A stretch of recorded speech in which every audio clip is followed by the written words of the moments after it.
আপনারা টাকা দেন আর ওই টাকাগুলি ওইখানে মাজারে বৈশা জনমের খাওয়া খায়। মাজারের পাহারাদার এক শ্রেণীর পান্ডারা টাকাগুলা মাথায় দেখবেন মাজার কেন্দ্র করে লাল লাল চাদর গায়, তারপরে শর্ট, মাথায় জট, দাড়িতে জট, দাড়িতে জট, আর মোষ, হায় রে মোষ। 6টা টর্চ লাইট দিয়েও যদি আপনি খোঁজেন মুখ তালাশ করে পাবেন না, এত মোষ সমানে কাজে খায় আপনার পয়সা দিয়ে। ধর্মের নামের ব্যবসা করে। যাই দেখেন মাজার গুলো, প্রত্যেকটা মাজারে 5টা 10টা লোক বসা আছে। ঘাট ধরে বের করে দাও।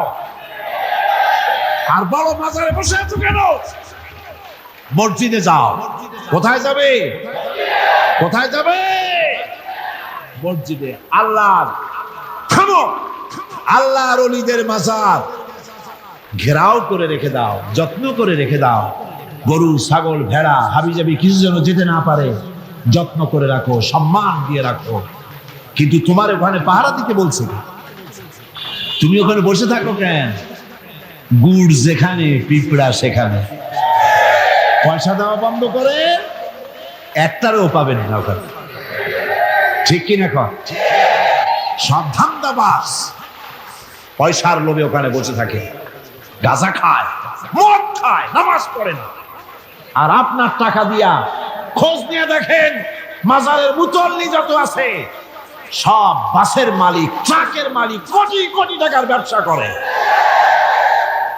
সুতরাং এগুলি ছাড়েন, এ ধান্দাবাজি বন্ধ করুন।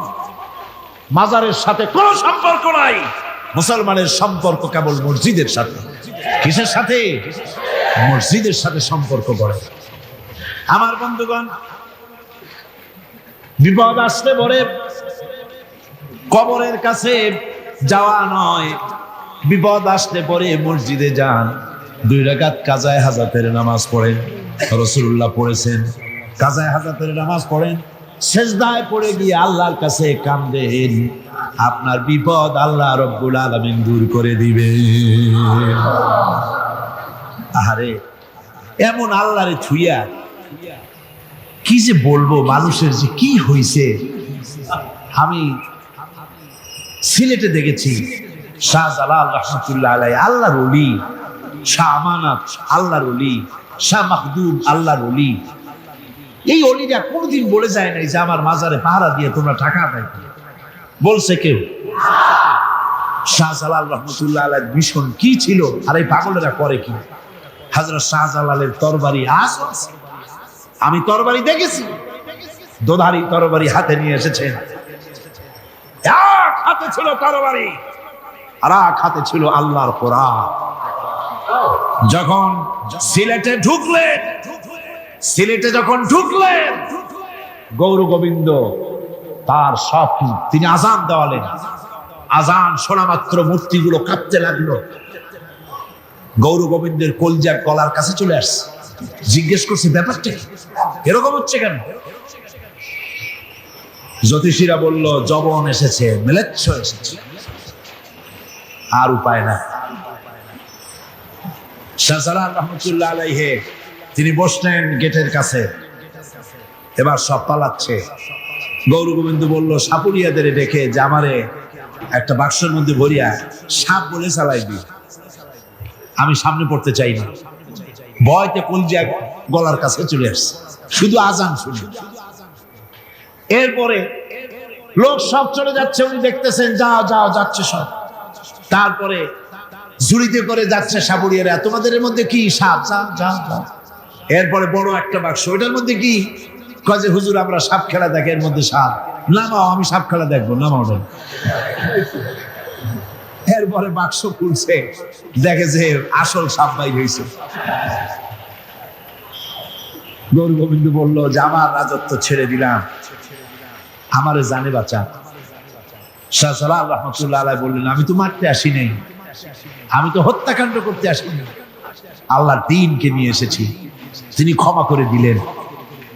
সেই এই শাহজালাল রাহমাতুল্লাহ আলাইহির মাজারে লোকেরা বিভিন্ন জায়গা দিয়ে যায়, বাস ভরে ভরে যায়, যাইয়া চাদরের উপরে যাইয়া মাথা ঘা দিতে থাকে আর কাঁদতে থাকে। কতগুলো গজাল মাছ আছে, বিরাট বিরাট গজাল, গায়ে শ্যাতলা পড়ে গেছে, দেখলে মনে হয় যেন রিটায়ার্ড অফিসার, এরকম মোটা। ওগুলারে মুড়ি খাওয়া, কলজা খাওয়া। একটা কুয়া আছে, পানি এত পচা, কয় যে এইটার আর এক মুখ হলো জমজমের সাথে মিশানো। নাউজুবিল্লাহ। হায় রে মানুষ, মুসলমানের আকীদা হয় এত খারাপ, আকীদা বদতর হয়ে যাচ্ছে। এগুলি ধর্মের নামে ব্যবসা, এগুলি জোরে বলেন কি? এই ব্যবসা বন্ধ করতে হবে, এই ব্যবসা বন্ধ করতে হবে। এরা ধর্মের নামে লুটেরা,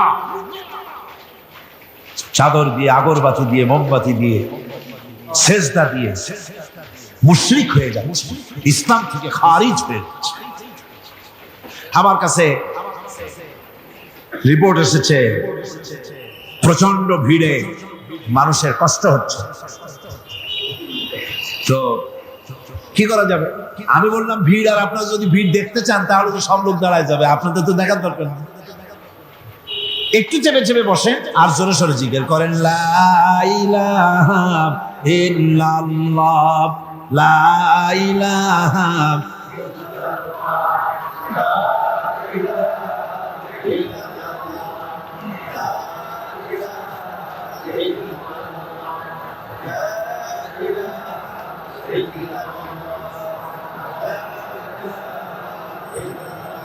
আপনি কিন্তু বসেই এগোতে পারতেন, দাঁড়ালে পরে ডিস্টার্ব হয়, হাঁটলে পরে ডিস্টার্ব হয়। নিজের কপালটারে খারাপ করেন না, এত সুন্দর আল্লাহর কথা শোনা থেকে নিজেকে মাহরুম করতে চেষ্টা করেন না। নিজেও শোনেন, অপরকেও শুনতে দেন। বসেন, মাজা ব্যথা করবে না, আল্লাহ মাজা ব্যথা ভালো বানায় দেবে যত সময় বসবেন। কোন আলহামদুলিল্লাহ। আপনারা বসছেন যে জায়গাটায়, এটা বেহেশতের টুকরা। এটা কি? এরা প্যারেড ময়দান নয়। মাজালিসুল ইলম হিয়া রাওযাতুম মিন রিয়াদিল জান্নাহ। হযরত আলী বলেছেন, যেখানে ইলম চর্চা হয়, কোরআন আলোচনা হয়, হাদিস আলোচনা হয়, সেটা কোনো সাধারণ জায়গা না, সেটা জান্নাতের টুকরা হয়ে যায়। জোরে কোন সুবহানাল্লাহ। কাজে বেহেশত থেকে শয়তানের জন্য বাইর করে না দেয়, সতর্ক থাকেন। শয়তান কি চায় যে আপনি সারাক্ষণ শোনেন? কি কোন চায়? চায় না। শয়তানের খপ্পরে পড়ে না, বসেন আর শোনেন। ইমানদার যখন বিপদে জর্জরিত হতে থাকে তখন সে ভেঙে পড়ে, তখন অন্ধকারের, বিপদের অন্ধকার বিদীর্ণ করে আলোর এক প্রভা তার চোখের সামনে উদ্ভাসিত হয়ে ওঠে। সেটা কি? সেটা হলো আল্লাহ রাব্বুল আলামিনের বাণী, ফাইন্না মাআল উসরি ইউসরান, ইন্না মাআল উসরি ইউসরা। আল্লাহ পাক বলেন, জেনে রাখো, দুঃখ এবং কষ্টের সাথে রয়েছে সুযোগ আর সুবিধা, আর অসচ্ছলতার সাথে রয়েছে উদার সচ্ছলতা। জোরে কোন সুবহানাল্লাহ। কাজে ভয় পাওয়ার কারণ নাই, হতাশ হওয়ার কারণ নাই। মন আশায় বুক বেঁধে রাখো। গুনাহ করেছো, হতাশ হয় না। যুবকদের গুনাহ করা স্বাভাবিক। ইউনিভার্সিটির ছাত্র, কলেজের ছাত্র, প্রফেসর, শিক্ষক, অফিসার ঘুষ খেয়েছেন, জিনা করা হয়েছে, মদ খাওয়া হয়েছে, মিথ্যা কথা বলা হয়েছে, যাই কিছু করেন না কেন ভয় পাওয়ার কারণ নাই, নিরাশ হওয়ার কোনো দরকার নাই। আল্লাহ পাক ডেকে বলেছেন, কুল ইয়া ইবাদিয়াল্লাযীনা সারাফু আলা আনফুসিহিম লা তাকনাতু মির রাহমাতিল্লাহ।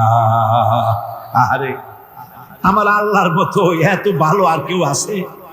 এত দরদ আর কারো আছে? আমার আল্লাহ বলেন, ও নবী, আপনি শোনায় দেন, হে আল্লাহর বান্দারা, তোমরা যারা নিজেদের উপরে বাড়াবাড়ি করেছো, নিজেদের উপরে জুলুম করেছো, অত্যাচার করেছো, আমি আল্লাহর রহমত থেকে নিরাশ হয়ে যেও না। মানুষ যদি অপরাধ করে, বাপের সাথে অপরাধ করেছে, মায়ের সাথে অপরাধ করেছে, মা বাবা সন্তানের চাইতে এত বড় কল্যাণকামী তো আর কেউ নাই, কিন্তু মা বাবা কোনোদিন বলে না আয় আমার ছেলে তোরে মাফ করে দেই, এরকম বলে নাকি? মন চায় ছেলে যদি মাপ চাইতো খুশি হয়ে মাফ করে দিতাম, কিন্তু কেন যে আসে না, ডাকে না যে আয় মাফ করে দেই। মা বাপ আপনাকে এত ভালোবাসে, সেই মা বাপও আপনাকে বলে না যে আয় মাফ করে দেই। আমার আল্লাহ হচ্ছেন এমন আল্লাহ, আল্লাহ রাব্বুল আলামিন ডাকেন, এ বান্দা খুন করেছিস ফিরে আয়, জিনা করেছিস ফিরে আয়, হত্যা করেছিস ফিরে আয়, চুরি করেছিস ফিরে আয়, কুফরি করেছিস ফিরে আয়, সুদ খেয়েছিস, ঘুষ খেয়েছিস, মদ খেয়েছিস ফিরে আয়, এসে আমার দরবারে চোখের পানি ফেল, আমার দরবারে কাঁদাকাটি কর। ইন্নাল্লাহা ইয়াগফিরুয যুনুবা জামিআ ইন্নাহু হুয়াল গফুরুর রহিম। আমার দরবারে চোখের পানি ফেলে কাঁদ, আমি রব্বুল আলামিন জিন্দেগীর গুনাহ মাফ করে দেব। সুবহানাল্লাহ কোন, সুবহানাল্লাহ কোন। আমার কাছে কাঁদ, চোখের পানি ফেল। আল্লাহ রাব্বুল আলামিনের কাছে বান্দার দুইটা ফোঁটা বেশি প্রিয়। একটা হলো জিহাদের ময়দানে যে রক্ত ফোঁটা দেওয়া হয়, এটা আল্লাহর কাছে প্রিয়। আর আল্লাহর ভয়তে গুনার জন্য লজ্জা করে অনুশোচনা করে বান্দা যখন চোখের পানি ছেড়ে দেয়, আল্লাহর কাছে এটা অত্যন্ত প্রিয়। নবীজি বলেছেন, বান্দা যখন গুনার ভয়তে, আল্লাহর ভয়তে, জাহান্নামের ভয়তে অনুশোচনা করে যখন চোখ দিয়া পানি ছেড়ে দেয়, ওই চোখের পানি নাকের অর্ধেক আসতে না আসতে আল্লাহ রাব্বুল আলামিন বান্দারে মাফ করে দেন। আল্লাহ বরদাস্ত করতে পারেন না যে বান্দা কান্দে। আমার ভাইরা, আল্লাহ রহমত এই পৃথিবীতে, আল্লাহ রহমতকে 100 ভাগ করা হয়েছে। আল্লাহ রহমতের কত ভাগ? এই 100 ভাগের 1 ভাগ সারা পৃথিবীতে ছড়াই দেওয়া হয়েছে। আর 99 ভাগ কার কাছে? আল্লাহর কাছে। একটা ভাগ দুনিয়া ছড়ানো হয়েছে আদম আলাইহিস সালাম থেকে নিয়ে এই পর্যন্ত, এখান থেকে নিয়ে কিয়ামত পর্যন্ত পৃথিবীতে যত মানুষ আসবে, যত প্রাণী আসবে, তাদের মধ্যে প্রাণী জগতেও গাভী তার বাছুরকে ভালোবাসে ঠিক কিনা, হাতি তার বাচ্চাকে ভালোবাসে ঠিক কিনা, মুরগি তার বাচ্চাকে ভালোবাসে কিনা, প্রত্যেক মাই তার সন্তানকে ভালোবাসে মানুষের মতো। এই ভালোবাসা, স্নেহ, এই মমতা, এই করুণা, এই মহব্বত একটা ভাগ দুনিয়ায় দেওয়ার পর আপনি আর আমি যতটুকুন ভাগে পেয়েছি, সেই মহব্বত স্ত্রীর মহব্বতে অস্থির, মায়ের মহব্বতে অস্থির, সন্তানের মহব্বতে অস্থির। এখন চিন্তা করেন, একটা ভাগ সারা পৃথিবীতে বিতরণ করার পর যেটুক পেয়েছি, তাতে যদি এত মহব্বত হয়, তাহলে এর 99 ভাগ মহব্বত যে আল্লাহর কাছে জমা আছে, এই বান্দার জন্য তার কত মহব্বত, এই বান্দার জন্য কত করুণাতা, কত মহব্বত, কত দয়াতা। এজন্য আল্লাহ রাব্বুল আলামিন বলেছেন, নাব্বি ইবাদি আন্নী আনাল গফুরুর রহিম। ও আমার নবী, সুসংবাদ দিয়ে দাও, বান্দাদেরকে শোনায় দাও যে আমি আল্লাহ তাআলা ক্ষমাশীল আর দয়াবান। হুজুর কাঁদতেছিলেন, হযরত ওমর রাদিয়াল্লাহু তাআলা আনহু এসে দেখেন হুজুর একা কাঁদতেছে। হুজুর জিজ্ঞেস করছেন, হযরত ওমর জিজ্ঞেস করলেন, হুজুর আপনি কাঁদতেন কেন একা একা? হযরত ওমর বলেন, আমি যখন প্রশ্ন করলাম, নবীজি বললেন, আমার কাছে কিছু আগে জিবরাইল এসেছিলেন। জিবরাইল এসে আমাকে বললেন, আল্লাহ পাক বলেছেন, হে আমার নবী, ইসলামের ভিতরে থেকে যে সমস্ত মানুষগুলো ইসলামের ভিতরে থেকে চুল আর দাড়ি পাকায় দিছে, কিয়ামতের দিন এই লোকগুলারে আমি শাস্তি দিতে আমার শরম হবে। হযরত ওমর বলেন, হুজুর উম্মতের জন্য কত বড় খুশ খবর এটা, আর আপনি কাঁদতেছেন। হুজুর বলেন, ওমর তুমি জানো না, আমার কান্নার কারণ ভিন্ন। আমার কান্নার কারণ হলো যে আল্লাহ রাব্বুল আলামিন কিয়ামতের দিন দাড়ি চুল পাকা বান্দারে শাস্তি দিতে শরম করবেন, সেই দাড়ি চুল পাকা বান্দাগুলি আল্লাহর সাথে নাফরমানি করতে শরম করে না। আমি এই লজ্জায় কাঁদতেছি ভাইরা।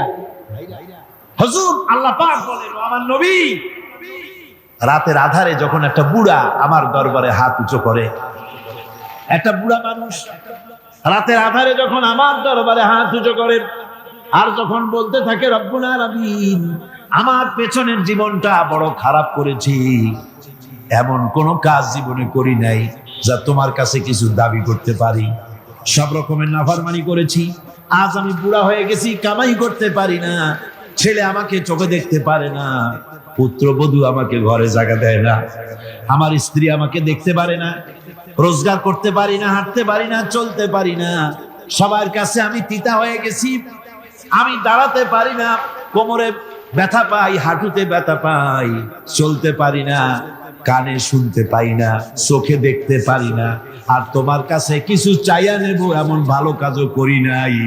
এইভাবে যখন বান্দা কাঁদতে থাকে আমার দরবারে, ও আমার হাবিব আমার রহমতের দরিয়ায় জোশ মেরে যায়, আমার শরম হয় এই বুড়াটারে কেমনে খালি হাতে ফিরাইয়া দেই। সুবহানাল্লাহ, সুবহানাল্লাহ। আমার আল্লাহর এত দয়া, আমার আল্লাহর এত মায়া, এত মহব্বত। আমার আল্লাহ রাব্বুল আলামিন বলেন, وَإِذَا سَأَلَكَ عِبَادِي عَنِّي فَإِنِّي قَرِيبٌ।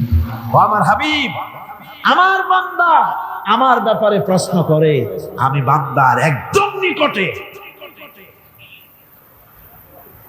কোরআন শরীফের ভিতরে যত জায়গায় রাসূলকে বলা হয়েছে সুয়ালের কথা, আপনাকে প্রশ্ন করা হয়, আল্লাহ তার জবাব কুল এই কথা বলে জবাব দিয়েছেন। যত জায়গায় সুয়াল এসেছে, যেমন কোরআনে কারীমের মধ্যে আল্লাহ পাক বলেন, ওয়ায়াসআলুনাকা আনিল মাহিদ, মেয়েদের হায়েজ সম্পর্কে জিজ্ঞাসা করা হয়, কুল হিয়া আযা, হে নবী আপনি বলুন।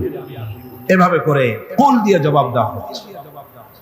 আবার প্রশ্ন করা হচ্ছে, ওয়ায়াসআলুনাকা আনিল আনফাল, এই গনিমতের মাল সম্পর্কে হুজুর আপনাকে, হে নবী আপনাকে প্রশ্ন করা হয়। আল্লাহ কুল দিয়া জবাব দিলেন, আল্লাহ বলেন আপনি বলেন। ওয়ায়াসআলুনাকা আনিল খামরি ওয়াল মাইসির, আল্লাহ পাক বলেন নবী আপনারে প্রশ্ন করা হয়, কুল ফীহিমা ইসমুন কাবীর, আল্লাহ কুল দিয়া বললেন তুমি বলো। আবার বলা হলো, ওয়ায়াসআলুনাকা আনিল আহিল্লা কুল হিয়া মাওয়াকিতু লিন্নাস, নবী আপনাকে প্রশ্ন করা হয় চাঁদের ক্রমবর্ধমান এবং ক্রমহ্রাস, এই যে বাড়ে আর কমে, পূর্ণিমা হয় অমাবস্যা হয়, কেন হয় আপনি বলুন। কুল, আপনি বলেন এটা আমি অক্ত এবং সময়, বছর আর দিন গণনা করার জন্য পৃথিবীবাসীদের জন্য বিনা পয়সায় একটা ক্যালেন্ডার বানাইয়া আকাশে ঝুলাইয়ে রেখেছি। এভাবে যত জায়গায় এসেছে আপনাকে প্রশ্ন করা হয়, তত জায়গায় আল্লাহ জবাব দিয়েছেন কুল, আপনি বলেন। গোটা কোরআন শরীফের ভিতরে এই একটি মাত্র জায়গা যেখানে বলা হয়েছে আপনাকে প্রশ্ন করা হয়, আল্লাহ এখানে বলতে পারতেন কুল আপনি বলেন, আল্লাহ তোমাদের নিকটবর্তী, এভাবে জবাব হয় না। এটা কায়দাটা হলো এই, আল্লাহ বলতেছেন ওয়াইজা সালাকা ইবাদি, ও আমার নবী প্রশ্ন তো আমার বান্দারা আমার ব্যাপারে করেছে, এবার আপনার জবাবের কোনো দরকার নাই, প্রশ্ন আমার ব্যাপারে আমি নিজে জবাব দিয়ে দেই, ফা ইন্নী কারীব। ও বান্দা আমার ব্যাপারে প্রশ্ন করেছিস, জবাব আমি দেই, আমি তোর সবচাইতে বেশি নিকটে। সুবহানাল্লাহ, কত নিকটে? ওয়ানাহানু আকরাবু ইলাইহি মিন হাবলিল ওয়ারিদ, তোর যে রব এই শাহরগের চাইতেও আমি তোর বেশি কাছে। সুবহানাল্লাহ, আমারে ডাক, আমারে ডাক, কলিজা দিয়া ডাক, অন্তর দিয়ে। মনের থেকে মানুষ যদি ডাকে, মুখের ডাক আর মনের ডাক এক জিনিস নয়। दिल से जो बात निकलती है असर रखती है पर नहीं मगर ताकते परवाज रखती है। দিল থেকে যে কথা বেরোয় তা প্রভাব বিস্তার করে, ডানা নাই কিন্তু ওড়ার ক্ষমতা রাখে। মনের কথাই ভিন্ন। মন থেকে, দিল থেকে, কলিজা থেকে, অন্তরের গভীর কন্দর থেকে মুহাব্বতের সাথে কেউ যদি একবার বলে আল্লাহ, বলেন আল্লাহ আল্লাহ আল্লাহ, আল্লাহ রাব্বুল আলামিন বলেন অন্তরের অন্তঃস্থল থেকে একটি বার যদি বান্দা বলেন আল্লাহ, আল্লাহ বলেন 70 বার সাড়া দিয়া জিজ্ঞেস করি বান্দা কি চাও, আমি তোমার কাছে আছি। সুবহানাল্লাহ, আমি তোর একদম কাছে, কি চাস বল বল। এমন দয়াবান, এমন মেহেরবান, এমন আল্লাহ আমাদের। সে আল্লাহ রাব্বুল আলামিন তিনি বলছেন وقال ربكم ادعوني استجب لكم, তোমাদের রব বলেছেন আমারে ডাকো, আমি আল্লাহ ডাকের সাড়া দিয়া দেব। সুবহানাল্লাহ। কারে ডাকতে হবে? কারে ডাকতে হবে? এই বিশাল জনসমুদ্র একদিকে চিল্লা কোন কারে ডাকতে হবে? কোন পীর সাহেবকে নয়, আল্লাহর কসম কোন খাজা বাবাকে নয়, ডাকতে হবে কারে? চিল্লা এখন কারে? ওয়াকালা রাব্বুকুম উদউনি, তোমার রব তোমাকে বলতেছে আমারে ডাকো, আস্তাজিব লাকুম, আমারে ডাকবে আমি সাড়া দিয়ে দেব। সুবহানাল্লাহ। আল্লাহকে ডাকেন, কি চাই আপনার বলেন, কি চাই? আল্লাহর কাছে চান, আল্লাহ দিয়ে দিবে। দেওয়ার জায়গা আল্লাহর কাছে চাইবেন, আল্লাহ দিবেন। দেওয়ার জায়গা, চাওয়ার জায়গা হলো সেজদায় পড়ে যাবেন। আমার ভাইয়েরা জায়গাটা চিনায় দিলাম। মাজারে যাওয়া লাগবে না, কবরে যাওয়া লাগবে না। 2 রাকাত নামাজ পড়ে সেজদায় পড়ে গিয়া যত বিপদ আছে, মুসিবত আছে, সেজদার মধ্যে চোখের পানি ছেড়ে দেন আর কেন্দে কেন্দে জীবনের কথা বলেন। আল্লাহ রাব্বুল আলামিন আপনার আওয়াজ শুনবেন আর দোয়া কবুল করে নিবেন। কাঁদতে হবে আল্লাহর কাছে। কার কাছে? আল্লাহ। সুম্মা ইস্তাগফিরুল্লাহ, আর এরপরে সে যদি আমি আল্লাহর কাছে ক্ষমা চাই, ইয়াজিদিল্লাহ গাফুরার রহিমা, সে আমি আল্লাহকে গফুর এবং রহিম হিসাবে পাবে। সুবহানাল্লাহ। আল্লাহকে গফুর এবং রহিম হিসাবে পাওয়া যাবে। সব আল্লাহকে বলতে হবে, গুনাহ মাফ চাইতে হবে। এই জন্য হুজুর সাল্লাল্লাহু আলাইহি ওয়াসাল্লাম দৈনিক 100 বার তওবা করতেন। কোন হাদিসে আছে 70 বার, কোন হাদিসে আছে 100 বার তওবা করতেন। নামাজের পরে তো প্রত্যেক নামাজই পড়তেন হুজুর, সালাম ফিরাতেন আর সাথে সাথে বলতেন আল্লাহু আকবার, আস্তাগফিরুল্লাহ আস্তাগফিরুল্লাহ আস্তাগফিরুল্লাহ। মনে থাকবে আপনাদের? মনে থাকবে? সালাম ফিরে কি বলবেন? না, সালাম ফিরাবার সাথে সাথে বলবেন আল্লাহু আকবার, তারপরে পড়বেন আস্তাগফিরুল্লাহ আস্তাগফিরুল্লাহ আস্তাগফিরুল্লাহ। তওবা করবেন, আল্লাহর কাছে সবসময় গুনাহ মাফ চাইতে থাকবেন, বিনীত থাকবেন। আল্লাহকে পাওয়া যাবে, তাকে রহিম হিসেবে পাওয়া যাবে। সুতরাং ঈমান বিল্লাহ, আল্লাহর প্রতি ঈমান আনলে পরে 4th নম্বরে যে উপকারটা হবে সেটা হলো হতাশায় ভুগবে না, নিরাশায় ভুগবে না, আশায় বুক বেঁধে উঠবে, ঈমান মজবুত হবে, আল্লাহর কাছে মানুষ বিনয়ী হয়ে যাবে। এবার 5ম নম্বরের উপকার আমি বলছিলাম, ঈমান বিল্লাহ, আল্লাহর প্রতি ঈমান আনলে পরে অসংখ্য উপকার হয়, অসংখ্য বৈশিষ্ট্য আছে। এর 6টা উপকারের কথা আমি বলবো। কয়টা? অসংখ্য উপকারের ভিতরে প্রধান 6টি উপকারের কথা বলবো। এর বললাম কয়টা? 4টে বলছি। এবার 5ম উপকারের কথা। আল্লাহর প্রতি আপনি পূর্ব পশ্চিমে কতবার মুখ ঘোরালেন, এটাই কিন্তু আপনার আসল সৎ কাজ নয়। আসল সৎ কাজ হলো আল্লাহর প্রতি ঈমান আনা। এই ঈমানের ব্যাপারে 3টা দিন আমরা পার করে দিলাম, এখনো কথা শেষ হয় নাই। আল্লাহর প্রতি ঈমান আনলে পরে যে উপকারটা হবে 5ম নম্বরে, সেটা হলো কঠোর এবং কঠিন বিপদের ভিতরে বান্দার ভিতরে অবিচলতা এবং ধৈর্যের সৃষ্টি হয়ে যাবে। আলহামদুলিল্লাহ।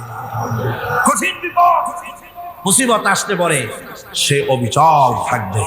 সারা দুনিয়ার বিপদ আপদ, শত্রুতা, দুঃখ, কষ্ট, মুসিবত, জুলুম, নির্যাতন সবকিছু পাহাড়ের মতো উঁচু হয়ে তাকে ঘিরে ফেলবে, কিন্তু তাকে এক চুলও নাড়াতে পারবে না।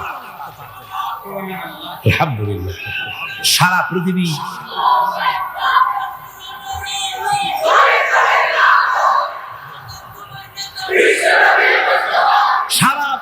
একদিকে আর সে একা একদিকে থাকবে। বিরোধিতা তো হবেই, বিপদ তো আসবেই। কবি বলতেছেন সাথে জাকা রহা হ্যায় আজল সে তা ইমরোজ, সাথে জাকা রহা হ্যায় असल से ता इमरोज, चरागे मुस्तफावी से शरारे बुल हबीस। সে আবহমান কাল থেকে শুরু করে মুস্তাফা সাল্লাল্লাহু আলাইহি ওয়াসাল্লামের দীপ শিখার সাথে আবু জেহেল, আবু লাহাবের অগ্নিস্ফুলিঙ্গের টক্কর লেগেই আছে। রাসূলুল্লাহ আল্লাহর দেওয়া এই বিধানে দ্বীনের বাতিটা টিম টিম করে জ্বলেছে। আর গোরকি, টর্নেডো, হাজার হাজার মাইল বেগে হ্যারিকেন এসেছে, গোরকি এসেছে, টর্নেডো এসেছে, টাইফুন এসেছে, কিন্তু এই আলো নিবাইতে পারে নাই। সুবহানাল্লাহ। এই আলো নিবাতে পারে নাই। এই শত্রুতা চিরকালে নিবাতে পারবে না। কারণ হচ্ছে আল্লাহ রাব্বুল আলামিন বলেছেন ইউরিদুনা লিইউতফিউ নূরাল্লাহি বিআফওয়াহিহিম ওয়াল্লাহু মুতিম্মু নূরিহি ওয়ালাউ কারিহাল কাফিরুন। ওরা চায় মুখের ফু দিয়ে আমার আলোকে নিভিয়ে দেবে, কিন্তু আমি আমার আলোকে পূর্ণতা দান করব। তাতে কাফের বেঈমানদের কলজায় যত জ্বালা যন্ত্রণা হোক, আমার দ্বীন কেউ মিটাই দিতে পারবে না। সুবহানাল্লাহ। সুতরাং বিপদে অবিচলতা আসবে, সে অটল হবে, মজবুত হবে। কোরআনে কারীম বলতেছে ওয়া কাযালিকা জাআলনা লিকুল্লি নাবিয়্যিন আদুওয়াম মিনাল মুজরিমিন। এই পৃথিবীতে এমনি করে আমি সকল নবীদের শত্রু বানিয়েছি, সব পাপিষ্ঠ অপরাধীদেরকে। নবীদের সাথে বিরোধিতা করেছে কারা? পাপিষ্ঠরা, অপরাধীরা। আজও খুঁজে দেখেন, আজও ইসলামী আন্দোলনের বিরোধিতা যারা করে সবগুলি কি পাপিষ্ঠ? সত্য কি রাখ? ইসলামী আন্দোলনের বিরোধিতা যারা করে হিসাব করে, চোখ দিয়ে তাকায় দেখেন, খুঁজে দেখেন তাদের নামগুলি। মৎখর, জেনাকার, বদমাশ, চোর, হাইজাকার, বেনামাজি, লুটেরা, মিথ্যাবাদী, সবচাইতে সমাজের নিকৃষ্ট লোকগুলি ইসলামের বিরুদ্ধে করে।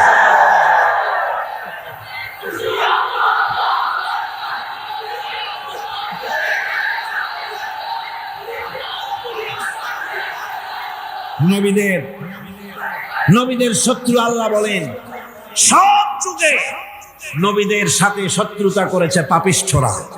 আল্লাহর কথা, কার কথা? সকল যুগে নবীদের সাথে শত্রুতা করেছে পাপিষ্ঠরা, নিকৃষ্ট ধরনের অপরাধীরা। সুতরাং নবী রাসূলদের অবস্থা যখন এই, তখন দ্বীনের দাওয়াত যারাই দেবে তাদের কিসমত এরকম হবেই। এই বাধার মোকাবেলা তাদেরও করতে হবে। এই যে বাধাটা আসে, এই যে মারে, অপরাধ কি? এই যে তারা চোর বা ডাকাত যাদের মারা হয়। আল্লাহ রাব্বুল আলামিন বলেন অপরাধ হলো ওয়ামা নাকামু মিনহুম ইল্লা আইয়ুমিনু বিল্লাহিল আজিজিল হামিদ। অপরাধ হচ্ছে ইমানদার লোকদের উপর নির্যাতন চালিয়েছে, অন্য কোনো কারণে নয়। কারণ একটাই, তারা আল্লাহর জমিনে আল্লাহর দ্বীন প্রতিষ্ঠা করতে চেয়েছে, আর কোনো অপরাধ না। জমিন আল্লাহর, জমিন কার? এই বিশাল জনসমুদ্র গর্জে উঠুন একযোগে, বলুন জমিন কার? আইন চলবে কার? এখানেই সংঘর্ষ বেঁধেছে আবহমান কাল করে। মানুষ অত্যাচারিত হয়েছে, সাহাবায়ে কেরাম অত্যাচারিত হয়েছেন।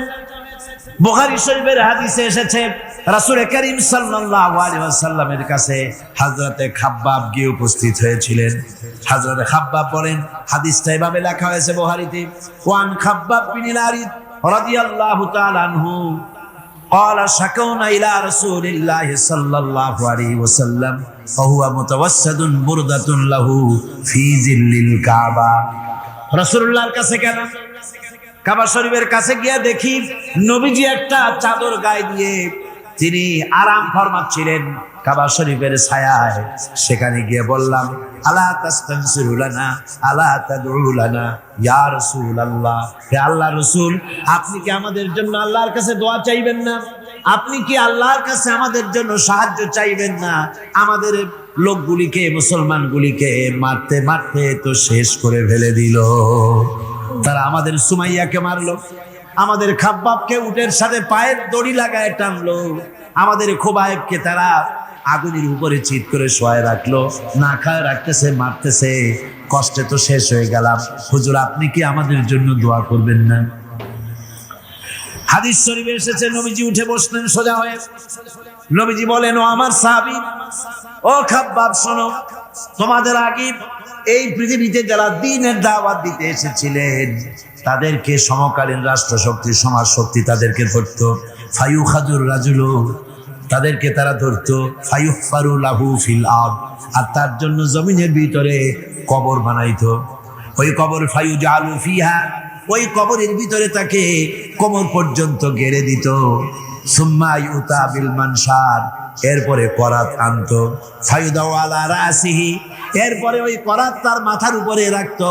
ফায়ুজালু নিসফাইন, এরপরে করাত দিয়া চিরে জীবিত মানুষটারে দ্বিখণ্ডিত করে ফেলে দিত।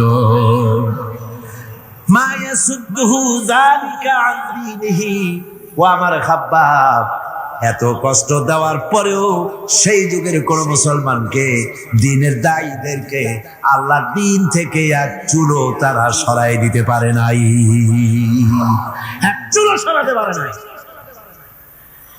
ওয়াল্লাহি, ও খাব্বাব, আমি আমার আল্লাহর নামে কসম করে বলছি, লা ইউতাম্মান্নাল্লাহু হাযাল আমরা হাত্তা ইয়াসিরা আর-রাকিবু মিন সানা ইলা হাযরামাউত। আমি কসম করে বলি, আল্লাহ রাব্বুল আলামিনের এই সানা থেকে হাজারামাত পর্যন্ত লোকেরা যাতায়াত করবে, সুন্দরী রমণীরা গমন করবে, সদাকারেরা যাতায়াত করবে, টাকা নিয়া পয়সা নিয়া যাতায়াত করবে। তাদের মনের মধ্যে লুটের ভয়, টাকার ভয়, চুরির ভয়, ডাকাতির ভয়, জেনার ভয়, হত্যার ভয়, ধর্ষণের ভয়, কোনো ভয় থাকবে না। লা ইয়াখাফু ইল্লাল্লাহ, আল্লাহ ছাড়া কোনো ভয় থাকবে না। এমন একটা সমাজ, এমন একটা সময় আসবে, ওয়ালাকিন্নাকুম তাস্তাজিলুন, অথচ খুব তাড়াহুড়ো তোমরা করতেছো। তাড়াহুড়ো করো না, সময় আসবে ইনশাআল্লাহ। আর সে সময় আসছিল মদিনায়, আসে নাই? আসে নাই? সুতরাং আজও চট্টগ্রামের এই বিশাল জনসমুদ্রকে বলতে চাই, নির্যাতন, স্বৈরাচার, জুলুম, অত্যাচার, হত্যাকাণ্ড যা কিছু ঘটতেছে, ধৈর্য ধরুন, আন্দোলনে শরীক হন, জান বাজি রাখুন। এ বাংলাদেশেও আগামী যে পার্লামেন্ট হবে, আগামী জাতীয় নির্বাচনে যে পার্লামেন্ট তৈরি হবে, ইনশাআল্লাহ সেই পার্লামেন্ট হবে কোরআনের পার্লামেন্ট, ইনশাআল্লাহ।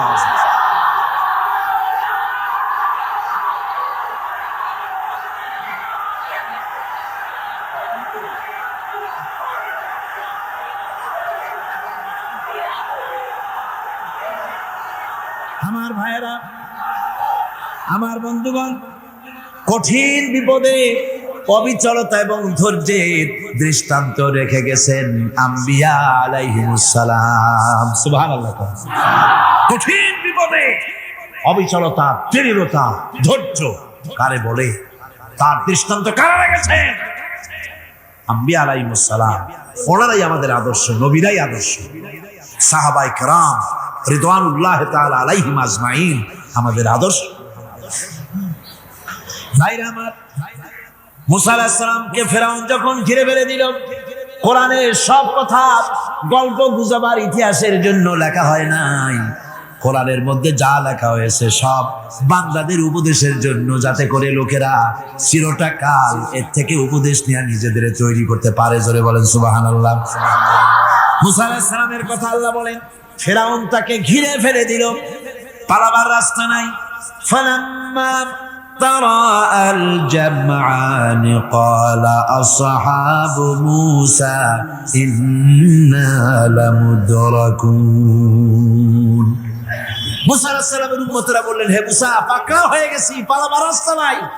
তিন দিক থেকে আমাদেরকে ঘেরাও করেছে ফেরাউনের শক্তি। সামনে কি? দরিয়া, আর তিন দিকে কি? ঘেরাও আন্দোলন। পালাবার পথ নাই, পালাবার পথ নাই। সারাশি আক্রমণ, ঘেরাও আন্দোলন। এই যে ঘেরাও টেরাও তো আজকে নতুন নাই, ঘেরাও আসছে অনেক আগের থেকে। আসলে কথা বুঝতে পারছি। মাইক না থাকলে আমি কি করবো কোন? আজকে এরকম হচ্ছে কেন? আগামীকাল ঠিক হবে ইনশাআল্লাহ, রাগ করেন না। গান হচ্ছে, বসেন বসেন। শয়তান ঢুকছে মাইকের মধ্যে। অনেক সময় হয় কি, মাইকের হাই পাওয়ারের যে মেশিন আছে, এর ভিতরে ইথার থেকে রেডিওর ওই গানগুলি ওর মধ্যে ঢুকে পড়ে। কথা বুঝতে পেরেছে? এই জন্য শয়তান তো আর বসে থাকে না, ওরও তো কিছু করার আছে। ধৈর্য ধরেন, ধৈর্য ধরেন। কালকে অপারেটরদেরকে মাওলানা শামসুদ্দিন সাহেবের কাছে অনুরোধ করবো, অপারেটর একটু ভালো করে হেদায়েত করে দেবেন মাইকে। আজকে আমার নিজেরও কষ্ট হচ্ছে, আমিও বুঝতে পারছি না যে আমার কথাগুলি কি আওয়াজে বেরোচ্ছে, যার জন্য আমাকে বেশি চিল্লাইতে হচ্ছে। বক্তাকে কি লাউডে তার কথা বেরোচ্ছে তা তার কানে আসতে হয়, তাহলে বোঝা যায় যে আমার কথাগুলি কিভাবে বেরোচ্ছে। এটা এই অবস্থায় সিচুয়েশন আজকে নাই, এবং লোকেরাও মাইকের ব্যাপারে আজকে অভিযোগ করেছে, যা বিগত 16 বছরে করে না। সেটের ব্যাপারে কোথাও কোনো অসুবিধা হয়েছে? মাইকটা ভালো, এবং মাইক যারা দেন প্রতি বছর খেদমত করে, আল্লাহ তাদের প্রতি রহম করুন। সবাই বলেন আমিন। এদেরকে রাগ করে পথে পাই আবার মারধর করেন না। সিলেটের যে তাফসীর মাহফিল হয়, বিগত 19 বছর তাফসীর করেছি একটানা, এবার 20 বছর পুরো হবে ইনশাআল্লাহ। সিলেটে একটানা 20 বছর তাফসীর করতেছি সেখানে। তো মাইক, একটা লোক বিনা পয়সা মাইক দেয়, মাইকের ভাড়া সে নেয় না। তাফসীরের মাহফিলের মাইকের ভাড়া নেয় না। যে বছর এরশাদ সরকার আমাকে প্লেন থেকে নামতে দিল না, আপনাদের মনে আছে? সিলেট থেকে ফিরাই দিল। এই খবরটা মাইকম্যান যখন শুনেছে যে আমাকে নামতে দেয় নাই, ফিরাই দেওয়া হয়েছে, সাথে সাথে স্ট্রোক করেছে, হার্ট ফেল করে দুনিয়া থেকে বিদায় হয়ে গেছে। সিলেটে তাফসীর হতে পারবে না, এই কথা সে বরদাস্ত করতে পারে না।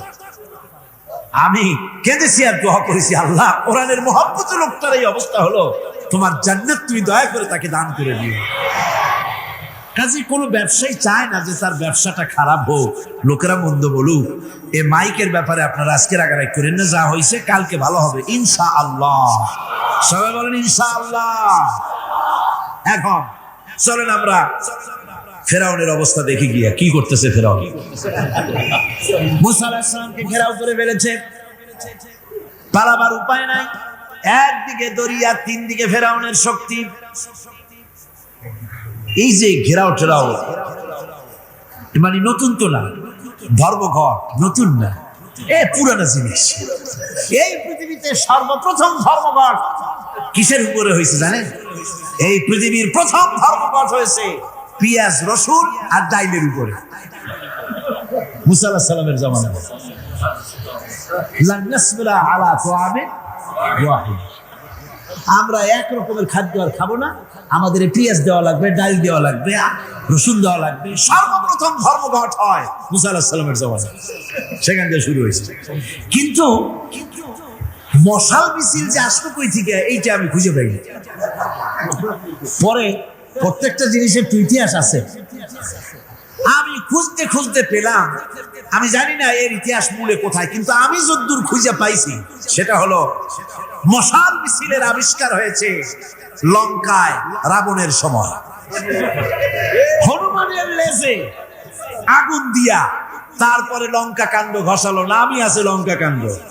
হনুমানেরা লেজে আগুন দিয়ে রাবণ যে লঙ্কায় মশাল মিছিল করেছিল হনুমানদের দিয়া, ওই হনুমানের ওই সিস্টেমটা এখনো আমাদের দেশে চালু আছে। এইটা আসলে কোন ভদ্রলোকের এই মিছিল হওয়া উচিত না। আগুন নিয়ে কিসের মিছিল? আগুন হলো জাহান্নামের প্রতীক। আগুন কিসের প্রতীক? জাহান্নামের প্রতীক। যদিও আমাদের উপকারে লাগে, কাজে লাগে। সুতরাং আমরা যা করব, প্রত্যেকটা জিনিসের পেছনে সুন্নতে নববীর কোনো না কিছু থাকতে হবে। কথা বুঝতে পেরেছেন? তিন দিক থেকে ঘেরাও হয়ে গেছে, পালাবার কোনো রাস্তা। হযরতে মুসা আলাইহিস সালামের কাছে উম্মতেরা বললেন, পালাবার তো কোনো পথ নাই, এখন উপায়টা কি? আমাদের তো আর উপায় নাই। মুসা আলাইহিস সালাম দেখেন বিপদে পড়ে গেছেন, কিন্তু ধৈর্য হারান নাই, ভয় পান নাই। ভয় পাইছিলেন? ভয় পেয়েছেন?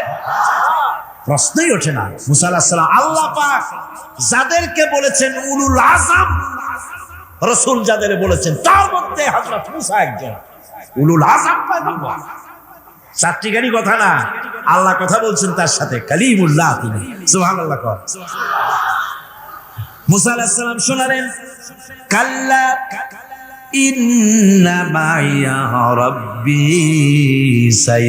সায়াহদিন। কখনো নয়, আমার উম্মতেরা ভয় পেও না, আমার রব অবশ্যই আমাকে পথ দেখাবে। সুবহানাল্লাহ। তিন দিক থেকে শত্রু, একদিকে দরিয়া, পালাবার কোনো রাস্তা নাই। সেখানে দৃঢ়তার সাথে তিনি বলছেন, অবশ্যই আমার আল্লাহ আমারে পথ দেখাবে। সুবহানাল্লাহ। নবীরা এই দৃঢ়তা দেখিয়েছেন, অবিচলতা দেখাইছেন। আল্লাহ পাক মুসা আলাইহিস সালাম যখন এই দৃঢ়তা দেখালেন, এই অবিচলতা দেখালেন, সঙ্গে সঙ্গে জিবরাইল এসে হাজির হয়ে গেলেন। আল্লাহ পাক বলেন, ফাআওহাইনা ইলা মুসা আন আদরিব বিআসাকাল বাহরা ফানফালাকা ফাকানা কুল্লু ফিরকিন কাত্তাউদিল আযীম। মুসা আলাইহিস সালামকে আমি ওহী নাযিল করলাম, তাকে বললাম হাতে যে লাঠি আছে, এই লাঠি দিয়ে আঘাত করো দরিয়ার উপরে। দরিয়ার উপরে আঘাত করলেন, একটা রাস্তা হয় নাই, 12টা রাস্তা তৈরি হয়ে গেল। আর দেওয়ালগুলা পাহাড়ের মতো উঁচা হয়ে গেল। দরিয়ার ভিতরে পাহাড়ের মতো উঁচা, মজবুত 12টা রাস্তা। এবার মুসা আলাইহিস সালাম তার দলবল নিয়ে চললেন। আল্লাহ রাব্বুল আলামিন বলেন, وأنجينا موسى ومن معه أجمعين। মুসা এবং তার সাথী সঙ্গীদেরকে আমি পার করে দিলাম। মুসা আলাইহিস সালাম এবং তার সাথী সঙ্গী নিয়ে যখন দরিয়ার মাঝখানে আসছে, ফেরাউন তার দলবল নিয়ে এসে গেছে। আসে দেখে নদীর মধ্যে রাস্তা। বাবা, খুব তো কায়দা। ও মনে করছে ওর বাজানের তৈরি করা ডিস্ট্রিক্ট বোর্ডের রাস্তা। ওর লোকজন নিয়ে নেমে গেছে দরিয়ার ভিতরে, ও আসছে মাঝখানে। মুসা আলাইহিস সালাম চলে গেছেন ওপার, দরিয়া পার। মাঝখানে যখন এসে গেল, আল্লাহ রাব্বুল আলামিন পানিকে অর্ডার করলেন কুল। আল্লাহর তো বটন টেপা লাগে না, মুখ দিয়া কোনো হুকুম করা লাগে না, শুধু বলেন কুন। যে ব্যাপারে কুন বলেন ফায়াকুন, সাথে সাথে হয়ে যায়। আল্লাহ বললেন কুন, আর অমনি রাস্তা বন্ধ হয়ে গেল। এবার তুফান শুরু হয়েছে নদীতে, ঢেউয়ের উপরে ঢেউ, মৌজুন কাল জিবাল, পাহাড়ের মতো উঁচু হয়ে হয়ে ঢেউ আসতেছে। দলবল ঘোড়া আর অস্ত্রপাতি যা ছিল সব মরিয়া শেষ। এবার ফেরাউন একা উপরে ওঠে আর নিচে নামে, পানি খেতে খেতে পেটের কাম সারা। জনমের খাওয়া খাইছে পানি, এখন জান চা, বাঁচবার আর উপায় নাই, বাঁচবার আর উপায় নাই। ফেরাউন তার নিজের জীবন সম্পর্কে হতাশ হয়ে গেল। এবার ফেরাউন বলতেছে, আমানতু আন্নাহু লা ইলাহা ইল্লাল্লাযী আমানাত বিহি বানু ইসরাঈল। আমি ঈমান আনলাম, আমি ঈমান আনলাম আল্লাহ ছাড়া কোনো ইলাহ নাই।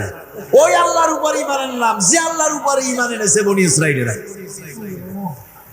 আল্লাহ যাতে ঠিক পায় যে কোন আল্লাহর উপর ঈমান আনছে। বনি ইসরাঈলের আল্লাহর উপর ঈমান আনলাম। আল্লাহ, এই তো মুসলমান হয়ে গেছি, এরপরও আমার সুবাও কেন?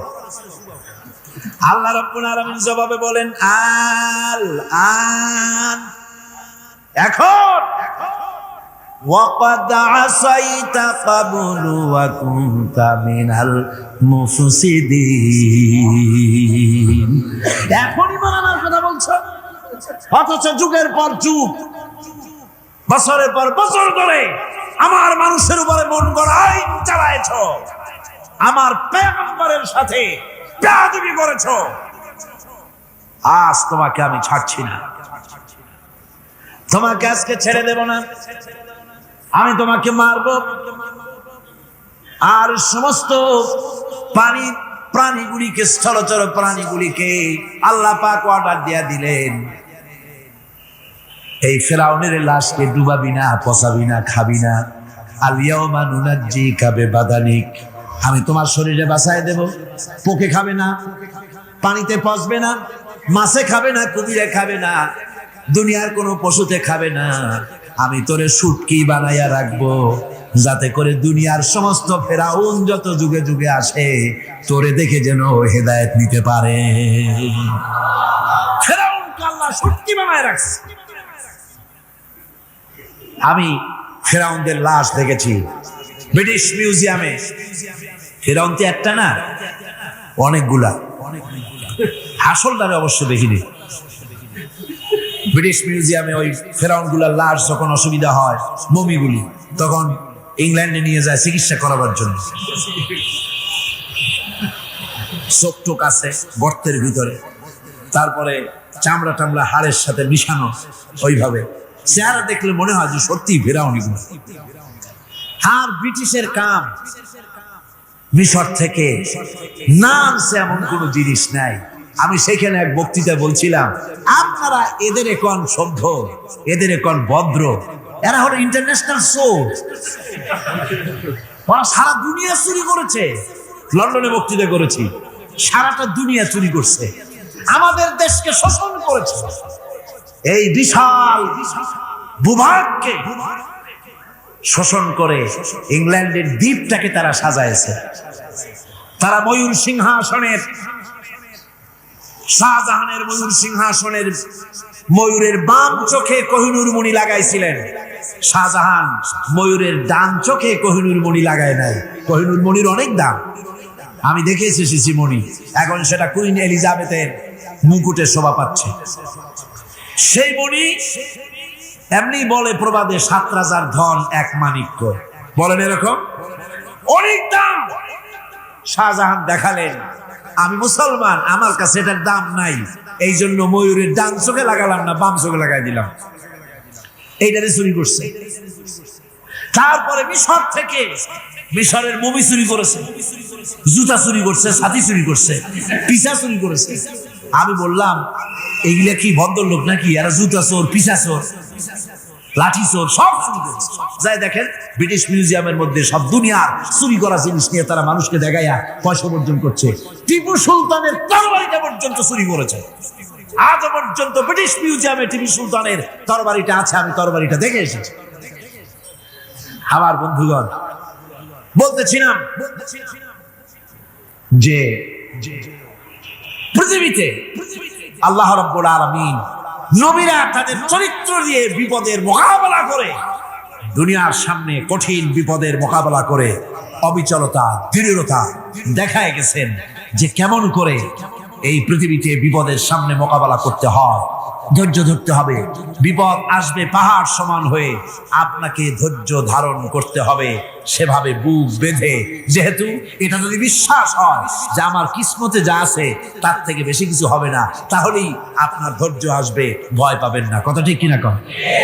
এবারে হযরত হুদ আলাইহিস সালাম সম্পর্কে আল্লাহ রাব্বুল আলামিন বলেন, হযরতে হুদকে যখন ষড়যন্ত্র হলো, কাফির বেঈমানেরা তাকে মেরে ফেলার জন্য যখন সরকারি ষড়যন্ত্রে লিপ্ত হয়ে গেল, হযরতে হুদ সমাজের এই চ্যালেঞ্জের মোকাবেলা করলেন।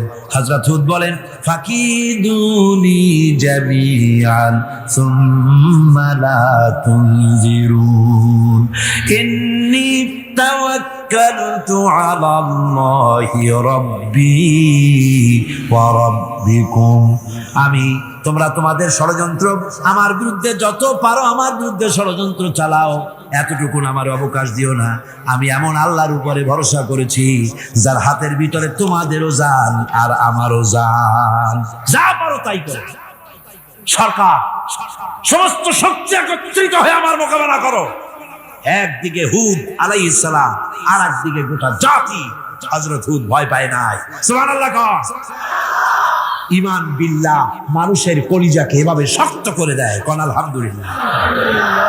এবারে এই বিপদের, কঠিন বিপদের মোকাবেলা করে আমার রাসূল যে প্রমাণ দিয়া গেলেন, আমার রাসূল যে কঠিন বিপদের মোকাবেলা করলেন, ভাইরা আমার, হিজরতের রাতে সওর পাহাড়ের ভিতরে যখন তিনি আশ্রয় নিলেন, হযরতে আবু বকর সাথে ছিলেন। হযরতে আবু বকর রাদিয়াল্লাহু তাআলা আনহু বলেন, হুজুর আপনি দাঁড়ান, এটা তো পাহাড়িয়া গুহা, গুহার ভিতরে সাপ থাকতে পারে, বিচ্ছু থাকতে পারে, আমি আগে ঢুকি, বিপদ যদি হয় আমার উপর থেকে হয়ে যায়। গুহার ভিতরে নেমে গুহা সাফ করলেন। এরপরে হুজুরকে ডাকলেন, হুজুর তাশরীফ নিলেন গুহার ভিতরে। এরপরে হুজুর বললেন, আবু বকর পাহাড়ে হেঁটে হেঁটে 2-3টা পাহাড় পাড়ি দিয়া যাওয়া লাগে সূর পাহাড়ে। মদিনার সোজা রাস্তা হুজুর ধরেন নাই, মেসফালার পথ দিয়া জাবালে কেদোয়ার উপর দিয়া 3টা পাহাড় পাড়ি দিয়া তারপরে হুজুর গেলেন সূর পাহাড়ে। গুহার ভিতরে হুজুর তাশরীফ নিলেন। বললেন, আবু বকর তুমি বসো, তোমার উরুর উপরে মাথা রেখে আমি একটু আরাম করি।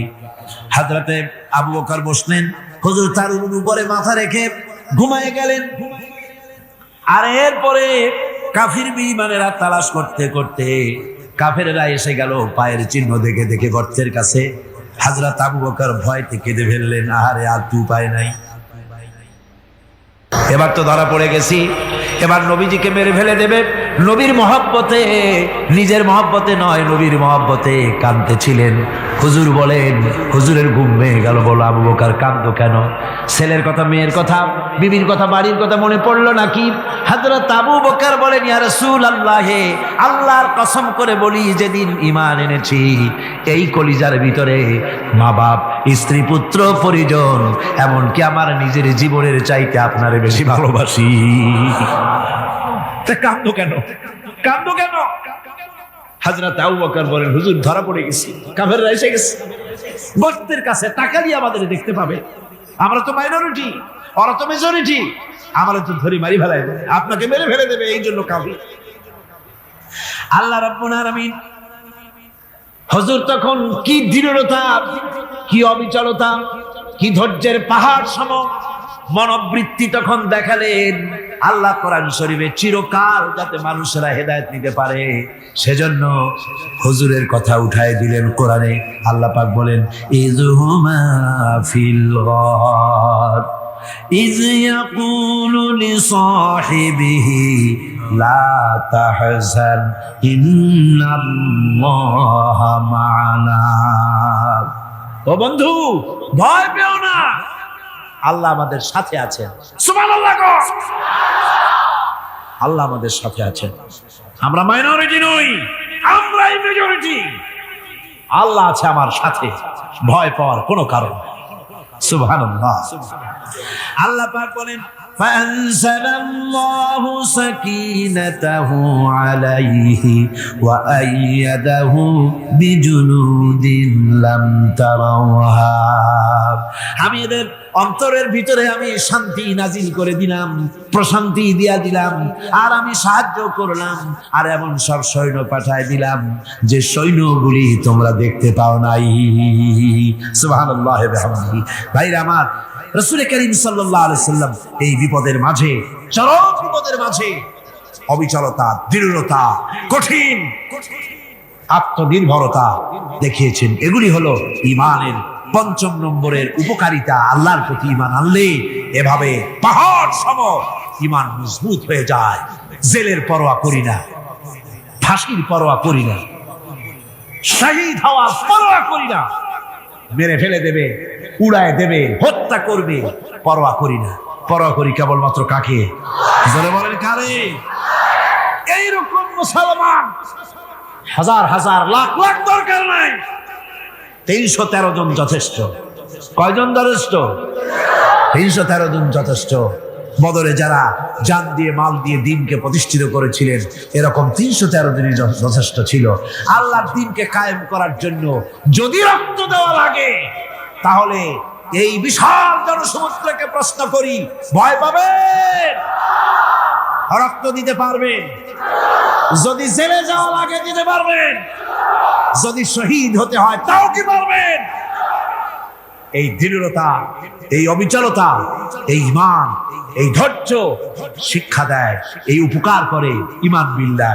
আল্লাহর প্রতি ঈমান আনলে এভাবে পাহাড়ের মতো শক্ত হয়ে যায় কলিজা। কোন আলহামদুলিল্লাহ। আমার বন্ধুগণ, এবার আমি বলবো সর্বশেষ উপকারের কথাটা বলি, মোনাজাত ছেড়ে দেব। কয়টার কথা বলছিলাম? উপকার 6টা উপকারের কথা বলেছি। অনেকগুলি বৈশিষ্ট্য, অনেকগুলি উপকারের মধ্যে আল্লাহর প্রতি ঈমানের 6টা উপকারের কথা 5টা বলা হয়ে গেছে। এবার 6ষ্ঠ নম্বর এবং শেষ নম্বর, এটা হচ্ছে আল্লাহর প্রতি ঈমান আনলে পরে তার দ্বারা সবচাইতে বেশি ফায়দা পায় সমাজ এবং রাষ্ট্র। কোন আলহামদুলিল্লাহ, কোন আলহামদুলিল্লাহ। আল্লাহর প্রতি ঈমানের দ্বারা নৈতিক সংশোধন হয় এবং রাষ্ট্র আর সমাজ সবচাইতে বেশি উপকৃত হয়। কারণ হলো ঈমানদার ব্যক্তি আল্লাহর প্রতি যে ঈমান এনেছে, তার মনের মধ্যে ধারণা এটা হয়, আমার কোনো কাজ তো গোপন থাকে না। ইন্নাল্লাহা লা ইয়াখফা আলাইহি শাইউন ফিল আরদি ওয়ালা ফিস সামা। আল্লাহর কাছে গোপন বলতে কিছু নাই, আকাশেও নাই, জমিনেও নাই, কোনো কিছু গোপন নাই। সুতরাং আমি যা করি সব আল্লাহ দেখেন এবং শোনেন। এমনকি মানুষ যে কল্পনা করে, সে কল্পনাও আল্লাহ টের পায় না, নাকি? টের পায় কিনা? ওয়াইন তুবদু মিন আনফুসিকুম আও তুখফুহু ইউহাসিবুকুম বিহিল্লাহ। মনের ভিতরে যে কল্পনা করো, আল্লাহ পাক বলেন এই কল্পনারও হিসাব আমি রব্বুল আলামিন তোমার কাছ থেকে নেব। ফায়ুআযযিবু মান ইয়াশাউ, যারে খুশি শাস্তি দেব, আর যারে খুশি আমি মাফ করে